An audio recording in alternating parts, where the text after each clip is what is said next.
嘅嘢啦，另外啦，亦都係幫我哋身體咧係容易吸收，長期補充係可以幫助我哋係抗衰老嘅。而另外呢個啦，呢一個高純度嘅輔酶 Q10啦，係幫助我哋心肌係供養分嘅帶氧啦。咁另外啦，加強翻我哋心臟嘅機能啦，強化翻我哋嘅體力啦，提升翻我哋嘅免疫力嘅。另外仲要配合啦珍貴嘅山茶花油，山茶花油梗係珍貴啦，唔使講啦，蘊含咗天然嘅抗衰老嘅因子，活化翻我哋嘅皮膚纖維呢一個嘅母細胞，係母細胞，你諗下佢幾強勁。另外啦，係含有呢一個豐富嘅膠原蛋白、透明質酸嘅生成，令到我哋可以將呢兩樣嘢係combine埋。另外啦，有效刺激翻我哋真皮層嘅修復啦，改善我哋嘅膚質啦，令到我哋身體除咗健康之外，亦都係會令到我哋膚質係健康，亦都佢嘅含量嘅成分係超過80%嘅不飽和脂肪酸、維他命、蛋白質。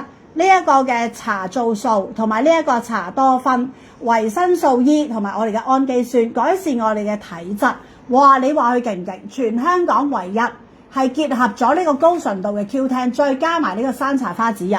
基本上，如果你要山茶花籽油再加 Q10咧，你唔使揾噶啦，就係喺你眼前。另外啦，近呢40年啦，輔酶 Q10咧係對心臟血管啦係出晒名噶啦，可以幫助我哋控制翻我哋血壓、血脂嘅水平。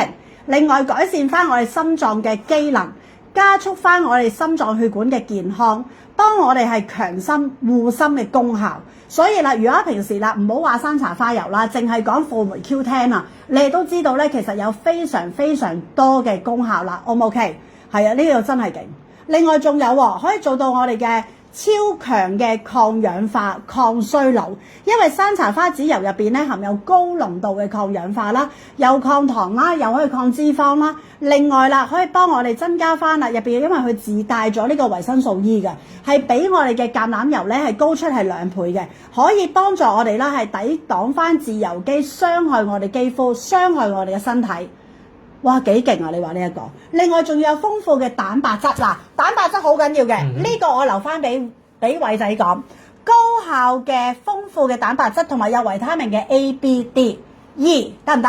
蛋白質咧，等偉仔講俾大家聽先，因為咧偉仔有做健身，同埋佢不嬲又 keep 開身體健康。佢成日都同我講，我咩唔食都唔緊要，你一定要俾我食蛋白質。因為蛋白質係會令到我哋身體健康啦。因為我哋身體，我哋人體係好需要蛋白質㗎。因為蛋白質係生成膠原蛋白，同埋生成翻我哋個細胞嘅活化翻。冇蛋白質係唔得㗎，所以呢樣嘢係非常之緊要。嗱，呢家一陣間同你講蛋白質啊。另外啦，護膚、護頭髮、滋潤翻我哋身體每一寸嘅肌膚。呢個都可以做到，因為你有 Q10，再加埋山茶花籽油，因為呢兩個一激活咧就好強勁噶啦。另外抗炎症一定抗炎症啦，同埋啦，如果我哋身體有傷口嘅話咧，呢一個食埋嘅話咧，個修復功效咧係非常非常之大，同埋仲有係抗菌、抗炎症。如果我哋有關節嘅問題啦，或者你哋有炎症嘅問題啦，食呢個咧長期食嘅話咧都係非常之好。你諗下對關節都好，因為有 Q10啊嘛，同埋咧有 Omega 369嘛，呢啲都係對關節好，對眼睛都會好嘅。其實方方面面都係好，因為有 Omega 好緊要，同埋啦心臟血管好，呢啲就唔需要多講噶啦。另外啦，降低我哋膽固醇，即係對我哋啦，如果有三高嘅朋友仔，又係食咗呢個，又係非常之好。哇，三高啊，條街啊10個揦埋有8個啊，中年嘅人。同埋呢個咧係植物嘅油嚟㗎，植物嘅油可以幫我哋抗炎症、護心臟、護血管，全個身體激活抗氧化，呢個係神油嚟嘅呢個。所以點解好多朋友仔咧要食 Q10咧都會選擇呢個就係咁解。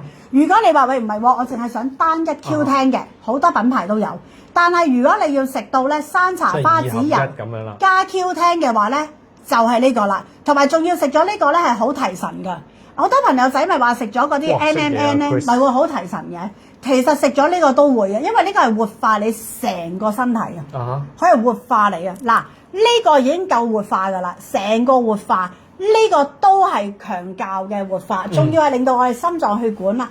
因為你知唔知我哋心臟血管咧好咧，我哋嘅腦都會帶氧㗎。哦，即係佢提升我哋帶氧能力。係啊，帶氧能力啊。點解你要做運動啊？